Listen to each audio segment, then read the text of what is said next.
Hello everybody, welcome back. It's Thursday. I'm doing another one. I'm doing a song that is actually very seminal in my life. Very, very important in the evolution of Mr. Energy as a music fan. As I've mentioned, and I think I will do one today, right? So I'm going to do this video.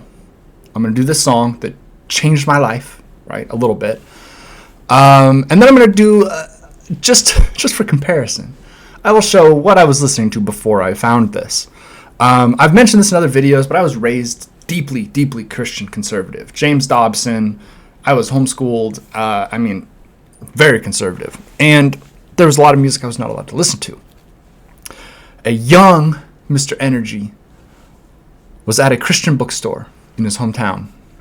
And they had a listening station where they were playing music videos by Christian artists.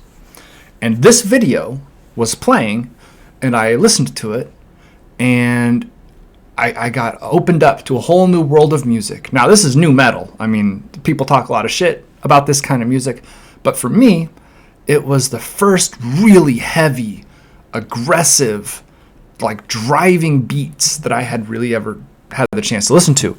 I was crazy about it. I was not allowed to listen to this band. My parents wouldn't let me buy their CDs. I got a taste, and it opened up my eyes to what else was out there. But I didn't actually really get to enjoy. I had to go listen to their music at a friend's house at one point. And that's how I got a little bit more of a taste. So this is Rock the Party. It's by POD. They are a possibly fairly corny Christian band. I don't know at this point what the opinion of them is. But I do know that this was like 1999 or 2000 or something like that. And nu metal was actually, popular. We'll get into it in just a second. But before I do, a couple things. Like and subscribe, obviously. This video is going to look like shit. It's not anybody's fault that they didn't have the video on YouTube. Somebody ripped it from TV. It's just going to look bad. I apologize. For you, it's probably going to look a little better because it's going to be picture-in-picture. But yeah, it's just not going to be good quality. I am not a musical expert or professional, so please don't expect me to be analyzing this song like somebody who is that would do. And don't be a dick, right? You might not like nu metal, you might not like Christians. Those things are fine. There's justifiable reasons for both of those. And you might not like me. Again, there's justifiable reasons for that. But I would ask that we try to keep things fairly chill in the comments. I try to be very respectful and thoughtful when I do these, and I would appreciate it if we could keep that energy. So with that out of the way, this is Rock the Party Off the Hook by POD. I do have my coffee, by the way.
That song is so fun. I don't care. That song is so fun. So I've mentioned in other videos, I was crazy into turntables, and this is really probably the genesis of that. I would say this is the first song when I heard anybody do any scratching, and I was like, ooh, this is exciting. This is fun. I did learn how to do scratching at one point. I had some little digital turntables, and I did make a few mixes that were, let's be honest, probably not very good. But I had fun with it. You know, what you learn early on when you start scratching is just doing the scratching rapidly becomes not good, right? You gotta mix it up. You gotta throw in some samples and some loops, and you gotta be judicious with that. Yeah. So POD, you know, they're a Christian band.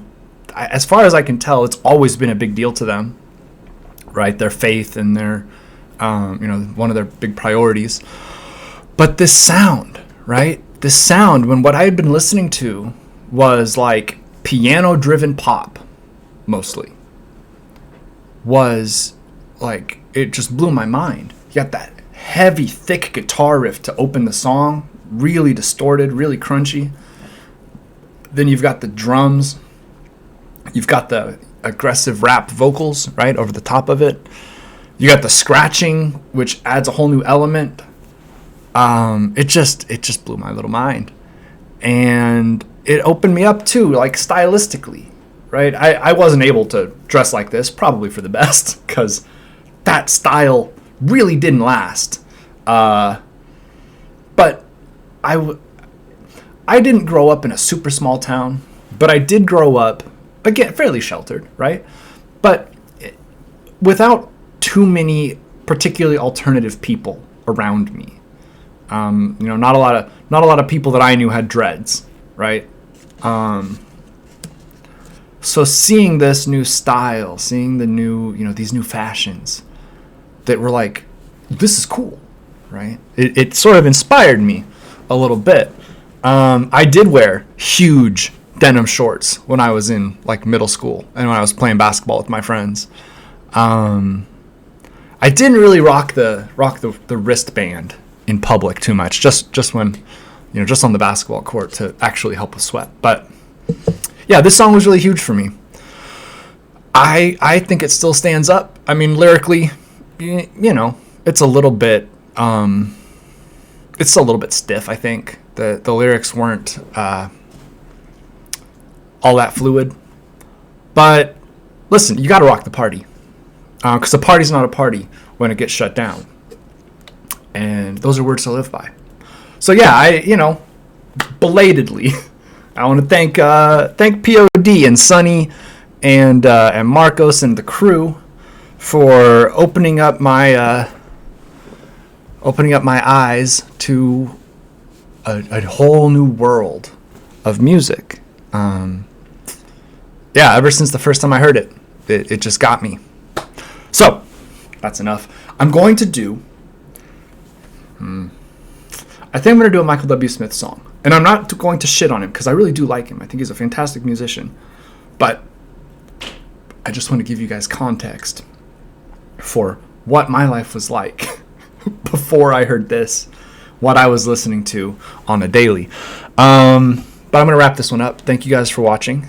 Have a good day, everybody. Stay safe out there. Party hard, but responsibly. Drink lots of water. And do not talk to the cops.